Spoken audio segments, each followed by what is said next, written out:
Hey, good morning, everybody. This is Mr. Bird, and welcome to 7th grade Texas history and geography.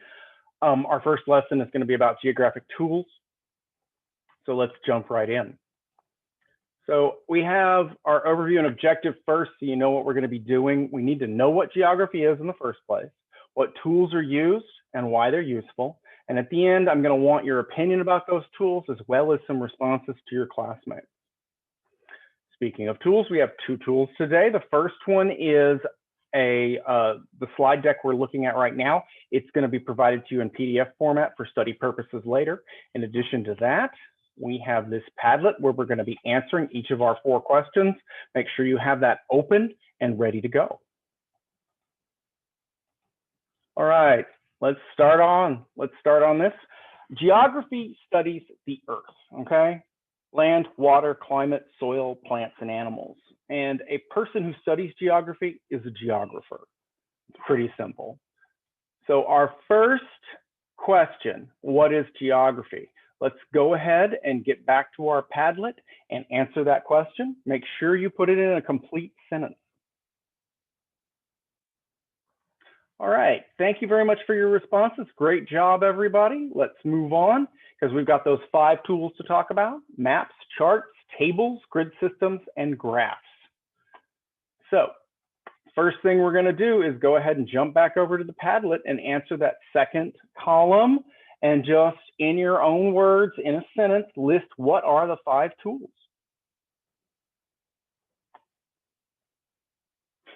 All right, great job, everybody. So let's talk about these tools. For starters, maps are the most common things used in both geography and history. They have 4 important parts. The first one is the title, which tells you what's going on or what it's about.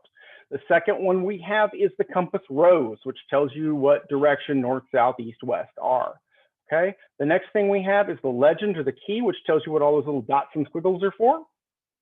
And then the last thing we have is scale. Scale is important because you're looking at a map and maybe it's 1 inch between this city and this city. Well, it's going to tell you that that 1 inch equals these many miles. The next thing I want to talk about are charts and tables. They help us summarize things, showing relationships. They're really great for when info is descriptive or statistical, meaning lots of numbers. They can be used with charts. And charts give us a big picture of complicated ideas by putting it into easy to understand pictures and pieces. The next thing we have are grid systems. Grid systems help us use maps better. They help us find things on a map. The most common are longitude and latitude. Our next one is graphs. It is really good to have a graph in front of you because it can take what is a very boring set of numbers and put it into a picture you can look at, a line or a pie, or even a set of columns that show you which is bigger and which is smaller.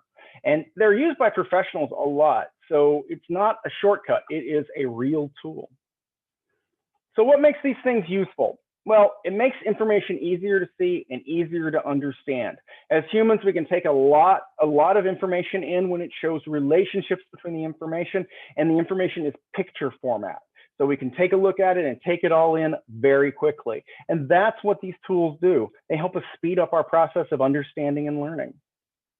So let's jump back over to the Padlet. And in column 3, I want you to write a sentence about what you think is the most useful tools, or just explain to me why is one of them useful. Okay, the most useful one's going to come later.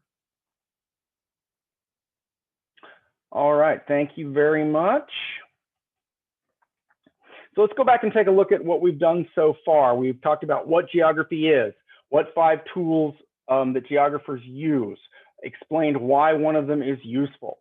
Okay, and the next thing we're going to do is, what do we think is the most important tool? I almost jumped to this earlier, but here's what we got going on. In your own words, back at the Padlet in column 4, ladies and gentlemen, we're going to go ahead and say, what do you think is the most useful tool? It's really important to understand that, I'm not looking for a specific answer. I want to know what you think. All right, that's really good. Now our final task is to go back to the Padlet one more time. And I need 4 responses from everybody. In each column, respond to your classmates about their comments and make them positive, okay? And you can say, I really liked how you explained the charts. I didn't think of that about maps, okay? You really understood how graphs work, okay? So go ahead and jump back over and get that taken care of. All right, everybody, thank you for your input today. I'll be looking that over. And I just want you to know our next lesson is going to dive further into that longitude and latitude. Have a great day.